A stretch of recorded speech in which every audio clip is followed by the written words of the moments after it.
Hey there, everyone. We've all heard the tales of the legendary giant Yeti, but most of us dismiss it as just a myth. But what if I told you that a scientist actually managed to capture this enormous creature? And not only that, but a brave little child decides to bring this majestic giant Yeti back to its home on Mount Everest. Sounds intriguing, right? Well, without further ado, let's dive into this incredible and iconic film. Our story begins in the bustling city of Shanghai, where a massive company resides. In the dead of night, a mysterious and ominous shadow looms over the company, sending shivers down everyone's spines.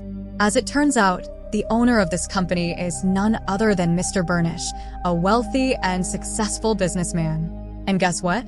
He's determined to reveal the existence of Yetis to the entire world, showcasing their magical and awe-inspiring powers. To achieve this, he has imprisoned these mythical creatures within the confines of his company, subjecting them to various experiments. But hold on, that shadow we saw earlier? It was actually a Yeti, managing to escape from its captivity. Swiftly evading the security guards, it flees the company, making its way down the stairs. From there, it traverses through numerous buildings, seeking refuge in a small cabin nestled on a rooftop.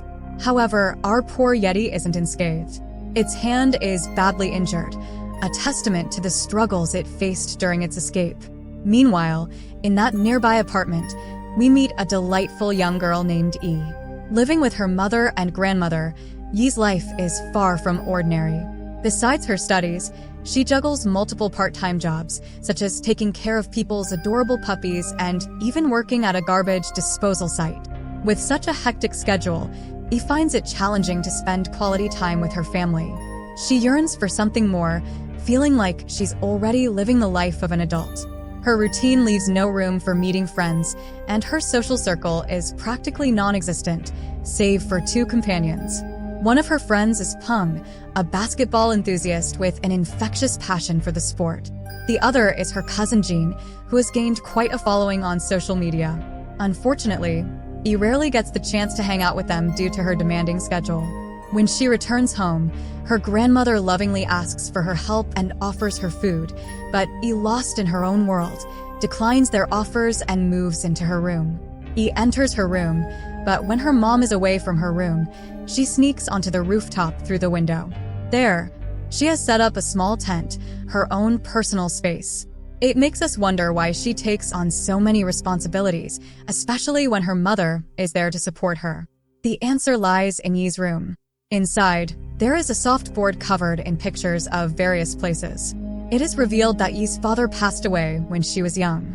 Her dream was to explore all those places with him. After her father's death, Yi made a promise to herself that she would venture to these places alone. That's why she works hard to earn money. Feeling overwhelmed by her daily routine, she grabs her violin and plays a beautiful melody on the rooftop. The city lights illuminate the night, creating a breathtaking view. However, this peaceful moment is interrupted by the arrival of Mr. Burnish's helicopter. He sent out different helicopters to search for the Yeti after it escaped.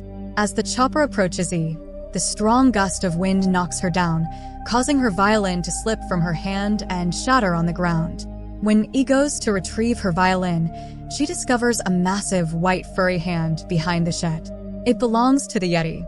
As she picks up her violin with a stick, it miraculously plays a tune. The sound wakes up the Yeti, who emerges from its hiding spot and lets out a roar. Yi is frightened by its presence. Meanwhile, the chopper in the sky also startles the Yeti. Yi realizes that she needs to help it. She hides the Yeti under some sheets as the chopper departs. He spends the entire night sitting in front of the shed, feeling anxious. In the morning, she notices that the Yeti's hand is injured. She rushes to the pharmacy to get some medicine and returns with bazi made by her grandmother. After bandaging the Yeti's hand, she feeds it the bazi. Through her care and kindness, Yi gains the Yeti's trust. Yeti and Yi have formed a strong bond. Yi plays the violin for Yeti, and suddenly Yeti starts glowing magically. This causes a nearby pot, which previously had a dead flower, to come back to life and start growing again. However, Yi doesn't notice this. Instead, He gestures and asks Yeti where his home is and where his family is. On a building in Mount Everest, there is a signboard. Yeti points towards it and indicates that Mount Everest is his home and where his family is. While they were playing, Yi's friends Peng and Jean arrive on the rooftop. When Jean sees the wild animal, he immediately thinks it might harm Yi, so he calls the police right away. Yi struggles to end the call, but the guards hear Yeti's voice on the call. Mr. Burnish's companions were searching for Yeti, and after finding a clue, they send their helicopter to that location. When the helicopter arrives, Yeti and Yi run away together. They jump from one building to another. Meanwhile, Peng and Jean suspect that Yeti has kidnapped Yi, so they chase after them to save Yi. After some time, Yi reaches a boat while carrying Yeti. Later, she instructs Yeti to get on the boat and go towards the Himalayas. However, the big and adorable Yeti doesn't know how to hide. It pretends to hide by going behind a small can. Yi realizes that Yeti can't reach its home without her help. If she doesn't assist him, he won't be able to go back. At this moment, Peng and Jean also arrive at the scene. Yi jumps on the boat with Yeti, and Peng and Jean follow suit to help Yi. Later, Jean tells his mother that they are going on a college trip so that nobody will worry about them. He then asks Yi to go back home. However, Yi says that they have saved Yeti from the evil man's helicopter, and now it's Yi's responsibility to find his home. They will leave Yeti at a safe place. Yi informs Jean that Yeti's house is on Mount Everest, and they have to take him there. Jean argues that they can't reach there on their own, but Yi doesn't listen to him at all. After that, we witness Mr. Burnish and his junior Dr. Zara discussing about the Yeti. Zara mentions that it is not necessary to harm the Yeti if it is caught, as it is a unique and extraordinary creature that no one has ever seen before. She suggests that if they want to showcase rare animals in their museum and on Eventbrite, they can capture other animals instead. However, Mr. Burnish becomes angry and declares that he has dedicated many years of his life to proving the existence of the Yeti. He wants everyone to believe in its existence, as he has been considered crazy for believing in it. He insists that he wants the Yeti, whether alive or dead, but he wants it by the day after tomorrow, not later. On the other side, as the boat reaches the harbor, they lock the Yeti in a box filled with soda cans. They hope to reach their destination soon. Yeti and Peng consume a lot of the drink cans in the box and eventually need to use the restroom. There is chaos and commotion as they try to manage this situation. Unfortunately, the box falls from the truck and opens in a forest. They have now been away from home for more than a day. Initially, they enjoy being surrounded by nature, but soon they start feeling hungry. Yeti uses his powers to make blueberries grow larger, making them a delicious treat. However, he loses control of his powers, causing the blueberries to grow rapidly and burst. This results in people getting covered in purple and blue stains, resembling a water balloon fight. As night falls, they have to spend the night in the forest. The next morning, Yeti visits Yi to listen to her violin playing. Peng and Jean are amazed by Yi's talent. Later, Jean suggests leaving the Yeti in the nearby forest, as they still have time to return home. But Yi doesn't listen to him. On the other hand, we see Dr. Burnish and his scientist, Dr. Zara. They are still on the hunt for the elusive Yeti. As they follow the trail, they also come across the harbor where they find some discarded cans.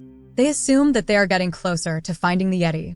Meanwhile, Peng, Jean, and Yi have also reached the mountains with the Yeti. They are having a great time enjoying themselves. Suddenly, Mr. Burnish's drones appear, interrupting their fun. Later, the Yeti uses his powers to make plants grow, and they all fly away with the force of the air, leaving Jean behind. As they continue their journey, they find themselves in a desert. Peng feels sad about Jean being left behind. To cheer him up, the Yeti starts playing with Peng and some small turtles. This brings joy to Peng's heart. On the other side, Mr. Burnish's guards capture Jean. Dr. Zara warns Jean about the danger of the Yeti and how it can harm his friends. During their conversation, she discovers their plan. As night falls, Mr. Burnish shares his childhood story with Jean. He tells him about his encounters with Yetis when he was younger and his trip to Mount Everest. Despite his efforts to convince the world about the existence of Yetis, he was ridiculed and not taken seriously. This led him to spend his entire life searching for Yetis and wanting to share their magical nature with the world. After the conversation, Jean tries to sleep, but is bothered by these thoughts. Suddenly, a snake appears, scaring Jean out of his room. In the night, he overhears Dr. Zara talking to an agent. He discovers that she is betraying Mr. Burnish and planning to sell the Yeti to someone else for money.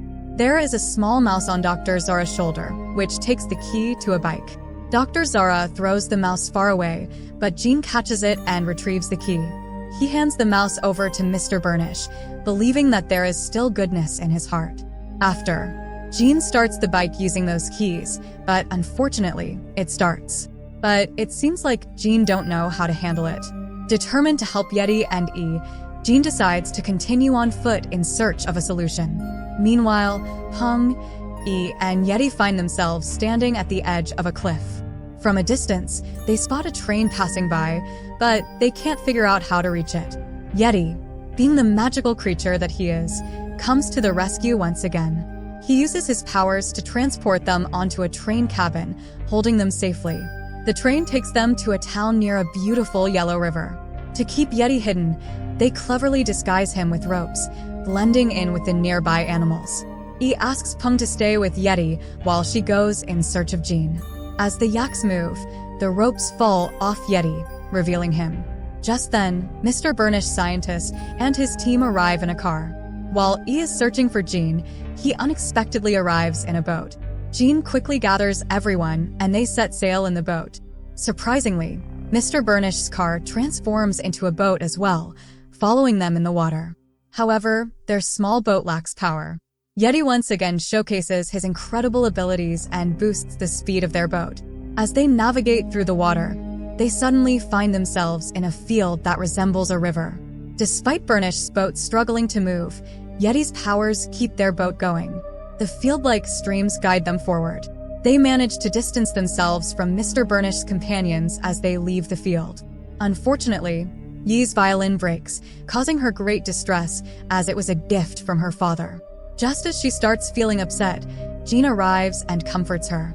Meanwhile, Yeti tries to repair the broken violin using his own hair. Unable to bear seeing Yi sad, Yeti surprises her by gifting her the repaired violin. Yi's happiness is restored. In a sudden realization, Yi understands that the places they have passed on this journey were the very places she had always wanted to visit with her father. While helping Yeti, Yi is also fulfilling her own dreams. They decide to take a break and stop at a Gautam statue. Yi takes out her violin, and to her surprise, the violin that was joined with Yeti's hair becomes powerful as well. Yi is a talented violinist who also has a green thumb. The sight of the beautiful flowers growing around her creates a magical and lovely scene. As Yi and her friends embark on their journey to Mount Everest, they come across a bridge. This bridge holds the key to reuniting Yeti with his family.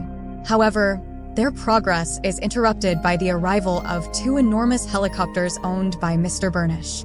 These helicopters block their path, causing Yeti to worry about his human friends. Determined to help, Yeti climbs to the top of the bridge and summons thunderstorms to create a distraction. Surprisingly, Mr. Burnish is inspired by Yeti's actions. Meanwhile, Dr. Zara, who is against Yeti, attacks him, but Yeti fights back by using the thunderstorms against her. In a moment of reflection, Mr. Burnish remembers a time when a young Yeti sought his help after losing its parents.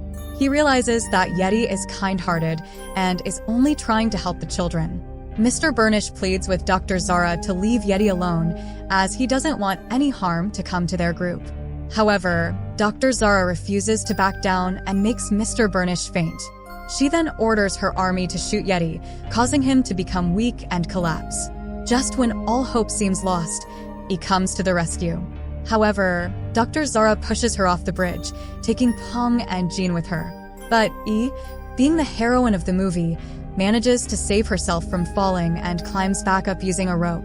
As she ascends, she plays her magical violin, which awakens Yeti from his unconscious state. Empowered by the music, Yeti breaks free and creates ice crystals along the way to impede their pursuers. Dr. Zara attempts to attack them with her car, but Yeti uses his powers to throw a glacier, causing her car to fall into a ditch. Witnessing all of this, Mr. Burnish finally realizes that E and her friends are good-hearted kids. He offers to take them home, but he insists on completing their mission of reuniting Yeti with his family. Using his powers, Yeti creates a cloud that resembles a fish, and they all sit on it to reach Yeti's family. After a while, at last, Yeti's family makes an appearance, and they are massive, towering Yetis. Yeti is their little offspring. Their faces light up with joy upon seeing Yeti. Eventually, they bid farewell to one another.